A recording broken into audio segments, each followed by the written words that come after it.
Hello students. In this session, we will be learning about transport of carbon dioxide.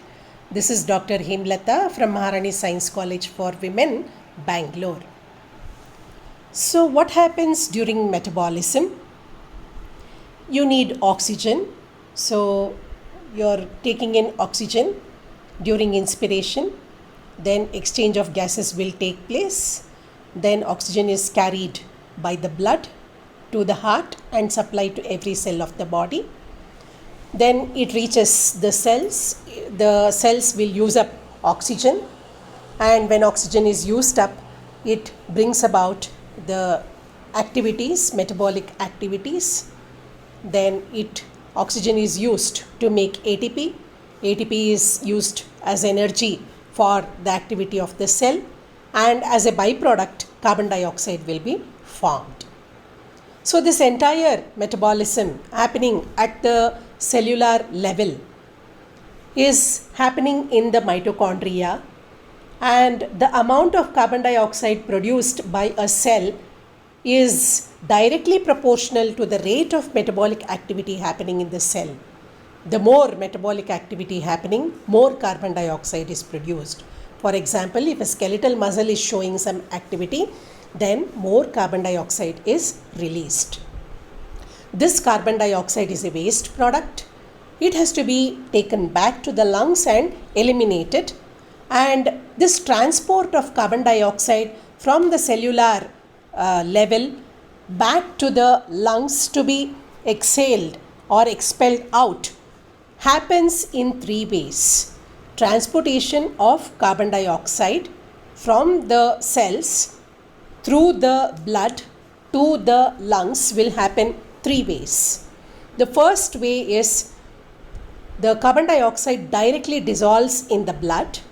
Compared to oxygen, carbon dioxide is more soluble in the blood, and around 5 to 7% of the carbon dioxide present in the blood will be transported through this way.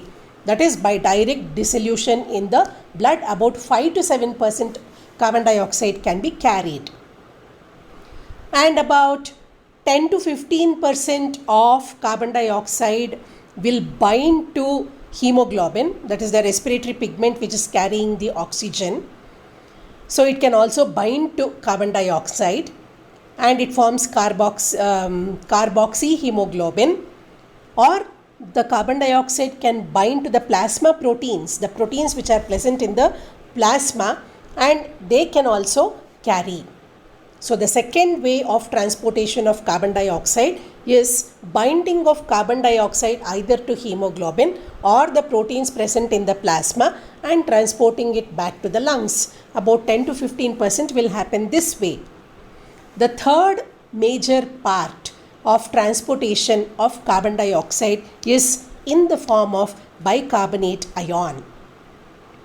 So between 70 to 85% of the carbon dioxide will be carried in the form of bicarbonate ions. We will look at each one of them in detail now. So first way is direct dissolution in the blood, and comparatively carbon dioxide is more soluble and it is carried in the blood about 5 to 7% directly. So whenever the carbon dioxide moves from the cell to the blood, there has to be a concentration gradation in the pressure of the carbon dioxide. If you look at the cell where the metabolic activity is happening, there the pressure of carbon dioxide will be 46 mm mercury. In the interstitial fluid, it will be 45, it is a little less, whereas the blood which is coming in the artery, that is from the heart, that is the oxygen rich blood, there the concentration of carbon dioxide is 40 mm of mercury. So what happens? Because of this gradation, the carbon dioxide which is produced in the cell where the concentration is 46 will directly come into the arterial blood against it comes along the concentration gradation. Because there is a concentration gradation, along the concentration gradation, carbon dioxide will move out of the cell into the interstitial fluid to the arterial blood, and when the blood vessel is leaving, it becomes a vein, and the venous blood will have more carbon dioxide compared to the artery. So the blood vessel which is carrying the blood to the cell is the artery. It will be having lesser carbon dioxide, that is 40 mm. So then the blood vessel which is leaving the cell, because of the movement of carbon dioxide from the cell to the blood vessel, now the carbon dioxide concentration in the blood vessel will become more. It becomes the venous blood, and it will be about 45 mm mercury, and these veins will go back to the lungs, and in the lungs, in the alveoli, that is the site of exchange of the respiratory gases, the wall of the alveoli and the wall of the blood vessels will be very thin, so that the exchange will happen very easily.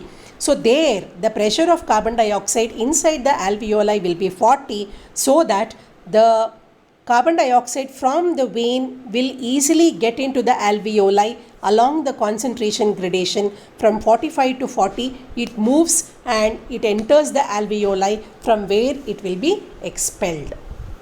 So this is how carbon dioxide is transported along the concentration gradation from one point to another point, and it is transported from the region where it is formed, that is the cellular respiration happens, where metabolic activity will happen and carbon dioxide is formed. So from there it is carried to the lungs to be expelled out of the body. So this is a picture where you can look at the pressure of the oxygen and the carbon dioxide. On the left side, you look at the pressure in the inspired air, where the pressure of oxygen is so high, then the oxygen enters into the pulmonary capillaries. The carbon dioxide is more in the pulmonary capillary compared to the atmospheric air. Atmospheric air is 40, pulmonary air is 45. So in the pulmonary blood it is 45. So the carbon dioxide escapes. So like that it goes down. When it goes down, the oxygen rate will be more in the arterial blood compared to the cell. So oxygen enters in, and the carbon dioxide will be more in the cell compared to the blood vessel. So the carbon dioxide will enter into the vein, and from the vein it comes back to the alveoli. In the alveoli, carbon dioxide is more compared to the atmospheric air, so it diffuses out and it is exhaled in the expired air. So this is the overall picture showing the concentration gradation between the air, atmospheric air, and the alveoli and the pulmonary capillaries to the arteries, then to the cells, to the veins back to the alveoli and into the atmospheric air. So along the concentration gradation, the transport of carbon dioxide will take place. So the first method of carrying carbon dioxide is directly by the blood, about 5 to 7%. The second way is the carbon dioxide will combine with either the plasma protein or the hemoglobin. 10 to 15% will be carried of carbon dioxide will be carried this way. So what happens in the plasma? In the plasma, carbon dioxide will combine with amino group of the proteins present in the plasma, and they become carbamino proteins. So inside the plasma, carbon dioxide is combining with amino group of plasma proteins to become carbamino proteins. Whereas in the RBC, carbon dioxide will combine with amino group of hemoglobin to become carbamino hemoglobin. So in plasma, it is becoming carbamino protein. In RBC or erythrocytes, it is becoming carbamino hemoglobin. This is a reversible association, so that when it goes back to the lungs, it dissociates and hemoglobin will be set free, and carbon dioxide will dissociate from hemoglobin and it will be expelled. Deoxyhemoglobin, that is, once oxygen combines with hemoglobin, it forms oxyhemoglobin. When it reaches the tissues, oxyhemoglobin will dissociate and oxygen will be released. You call that one as deoxyhemoglobin. This deoxyhemoglobin will have more capacity to combine with carbon dioxide than oxyhemoglobin. Did you get it?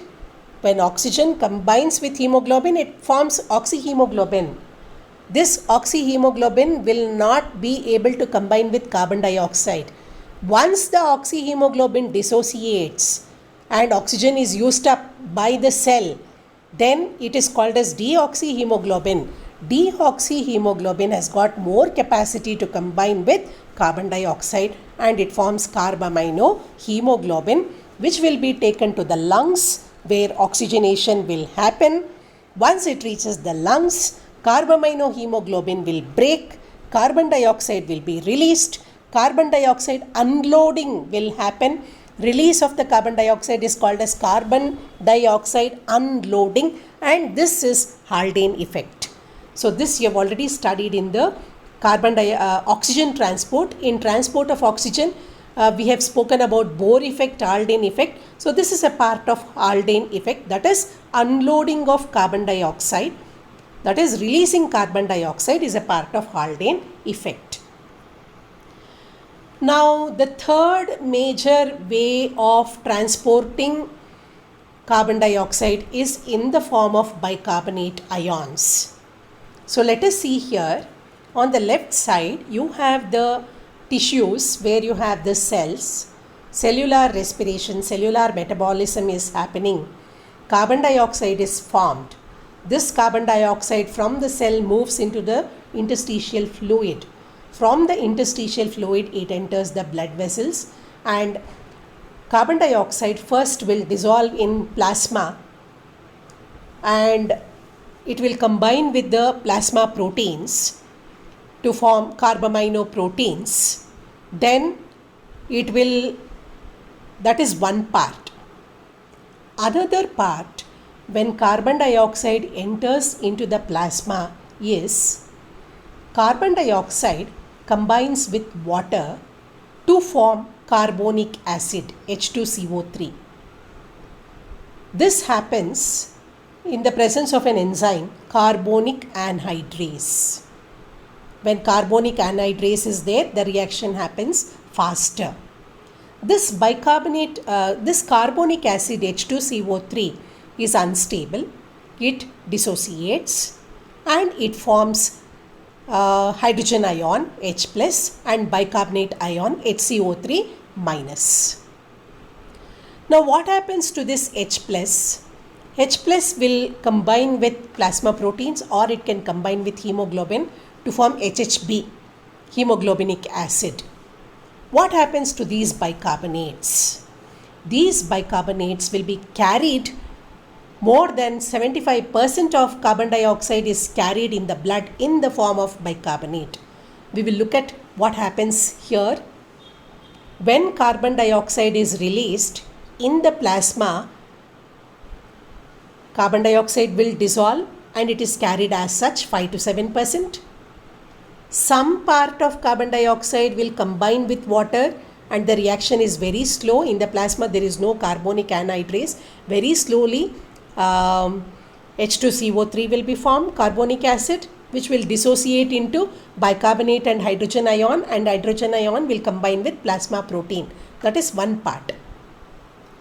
If the carbon dioxide enters the erythrocyte, red blood cell, then carbon dioxide will combine with water, and here carbonic anhydrase is present in the RBC, so the reaction will happen very fast, and in the RBC carbonic acid H2CO3 will be formed. Carbonic acid will dissociate into bicarbonate HCO3 minus and hydrogen ion. What happens as and when the carbon dioxide is released and it enters RBC, because of the presence of carbonic anhydrase, very quickly carbonic acid is formed and it gets dissociated into bicarbonate ion and hydrogen ion. Because of the formation of bicarbonate ion, more and more carbon dioxide can enter into the RBC, because it is immediately, if carbon dioxide is getting converted to bicarbonate, converted to carbonic acid is dissociating into bicarbonate and hydrogen ion. Very quickly carbon dioxide can be taken up by the red blood cell. But what happens, to a certain point bicarbonate can be kept inside the RBC, but later it cannot keep bicarbonate because of the differences in the pH and also the concentration. The RBC cannot hold more bicarbonate. So what happens, the bicarbonate will start moving into the plasma. When the bicarbonate starts moving into the plasma, to balance the charges in the RBC and the plasma, chloride from the plasma enters into the red blood cell. This is called as chloride shift. So when carbon dioxide enters erythrocytes, because of the presence of carbonic anhydrase, very rapidly carbonic acid will be formed, which dissociates into bicarbonate and hydrogen ion.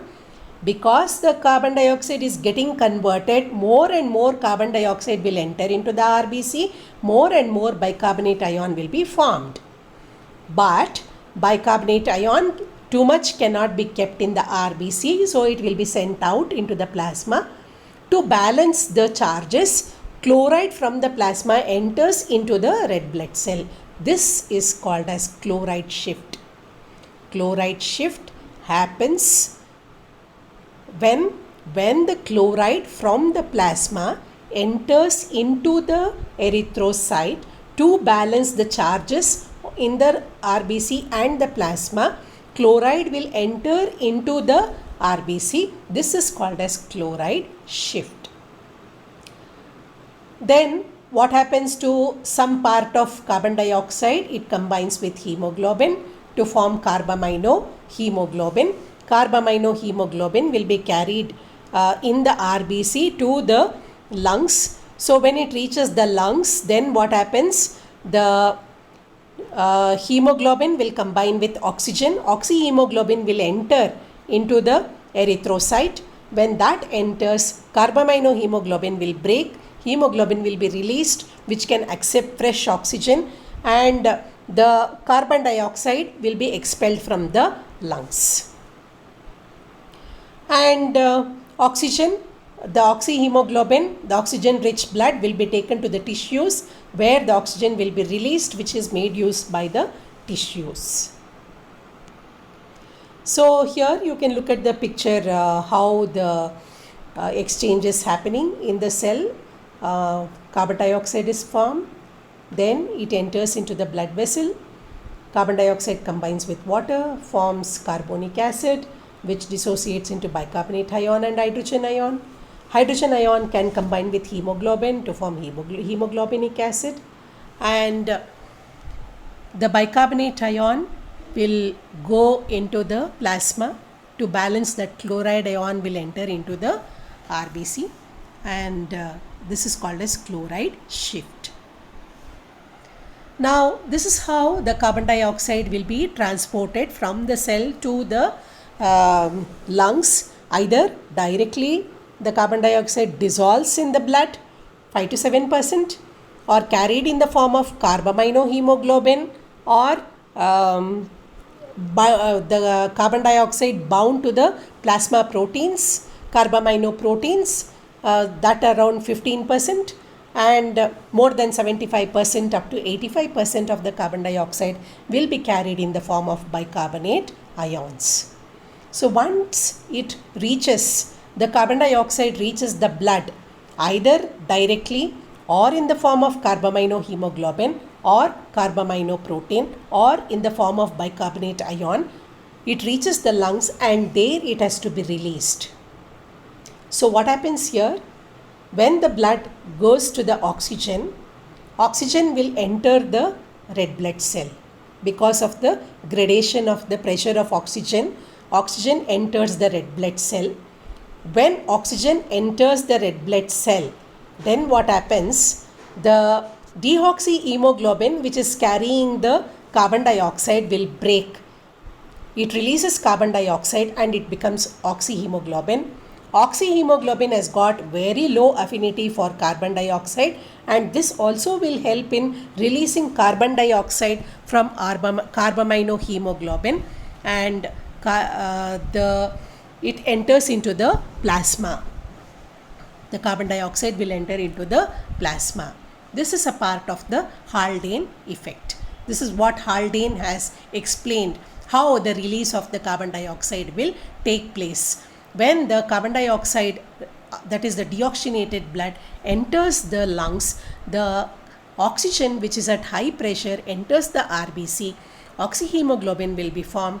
Oxyhemoglobin will release carbon dioxide from the hemoglobin, that is carbaminohemoglobin, and carbon dioxide enters into the plasma where it is expelled out. Now what happens to the carbonate? The carbonate is there in the plasma and also some in the RBC. Here, once they reach the lungs, reversal of chloride shift will happen. Because of the difference in the pressure of oxygen, oxygen enters into the red blood cell. It forms oxyhemoglobin. Oxyhemoglobin is a strong acid. Then it increases the hydrogen ion concentration. It neutralizes bicarbonate. When hydrogen ion concentration increases, then bicarbonate will get converted to carbonic acid, H2CO3. Carbonic acid will get dissociated into carbon dioxide and water. Carbon dioxide is expelled out. So this is showing the chain of reactions, what is happening at the cellular level and at the alveolar level. At the cellular level, carbon dioxide is produced. Carbon dioxide enters the RBC. It combines with water to form bicarbonic acid, which dissociates into bicarbonate and hydrogen ion. Bicarbonate will go to the plasma and chloride will enter into the RBC, called as chloride shift. Once it comes to the alveoli, then what happens? Then oxygen will enter the cells. Then bicarbonate will be converted to carbonic acid. Bicarbonate will enter inside and chloride will go outside. Reversal of chloride shift will happen. And bicarbonates will get converted to carbonic acid, which will break into carbon dioxide and water, and carbon dioxide will be expelled out. So moving in of chloride into RBC, chloride shift will happen at the cellular level. Moving out of chloride from the RBC to the plasma will happen at the alveoli. Reverse chloride shift will happen, and this will facilitate the formation, the entry of bicarbonate into the RBC, which in turn results in the formation of carbonic acid, and carbon dioxide will be formed. So the overall picture of the transport of carbon dioxide from the cellular respiration, at the level of the cells, carbon dioxide is formed. Directly it will dissolve into the blood and carried in the blood. About 7% of carbon dioxide is transported this way. Then second one, carbon dioxide in the plasma, then it can enter into the RBC, combine with hemoglobin to form carbaminohemoglobin, or it can combine with plasma proteins to form carbaminoproteins. About 23% will be carried this way, and more than 75% up to 85% carbon dioxide will be carried in the form of bicarbonate ion. Carbon dioxide will combine with water. In plasma, without carbonic anhydrase, it forms carbonic acid, which is a very slow reaction. In the erythrocyte, carbon dioxide will combine with water. In the presence of carbonic anhydrase, quickly it is getting converted to carbonic acid, which gets dissociated into bicarbonate ion and hydrogen ion. Because of this quick conversion, more carbon dioxide can enter into the RBC. When more bicarbonate ions are formed, to counterbalance, bicarbonate will move out to the plasma and chloride will move into the erythrocyte. Hydrogen ion will combine with hemoglobin to form hemoglobinic acid, and this is how the transport of carbon dioxide will happen, and it goes to the lungs. Once it reaches the lungs, the directly carried carbon dioxide gets expelled. That which is present in the form of carbaminohemoglobin, when oxyhemoglobin is formed in the lungs, then carbaminohemoglobin will break and carbon dioxide is expelled. Then bicarbonate ions, what happens when it reaches the lungs? The H plus ions which are available now, which is dissociated from HHB, they will combine with the bicarbonate to form carbonic acid. As a result, carbonic acid which is formed will get converted to carbon dioxide and water, and reverse chloride shift will happen here and carbon dioxide is expelled. So this is the overall changes what is happening in the alveoli. Carbon dioxide is getting expelled out, which has come directly, which has come in the form of carbaminohemoglobin or carbaminoprotein, or in the form of bicarbonate. Everything is getting converted to carbon dioxide and it is released at the alveoli to be expelled out from the lungs. So the Haldane effect, what does it say? It says that the increased ability of the blood to carry carbon dioxide is when hemoglobin is deoxygenated. Once the oxyhemoglobin breaks and oxygen is released at the tissues, then that deoxyhemoglobin has got increased capacity to carry carbon dioxide. Deoxyhemoglobin is 3.5 times more effective than oxyhemoglobin to form carbamino compounds and carry carbon dioxide. Correspondingly, oxygenation of hemoglobin will causes the reverse effect. When oxygen combines with hemoglobin, it will displace hydrogen ion and carbon dioxide will be unloaded in the lungs. This is what Haldane had explained, and is explaining how carbon dioxide can be carried by deoxyhemoglobin and transported to the lungs. So overall picture of the transport of carbon dioxide in the lungs: the pressure of oxygen will be less, the pressure of oxygen will be more, the pressure of carbon dioxide will be less.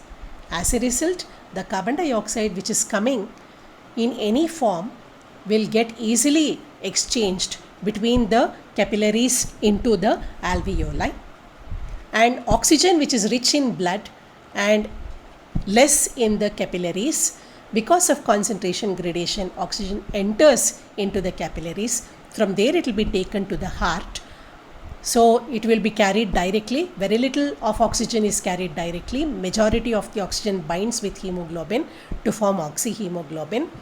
So from the heart it is taken to different parts of the body.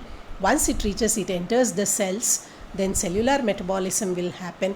Carbon dioxide is released and carbon dioxide is carried back to the lungs in one of the forms, and carbon dioxide will be expelled.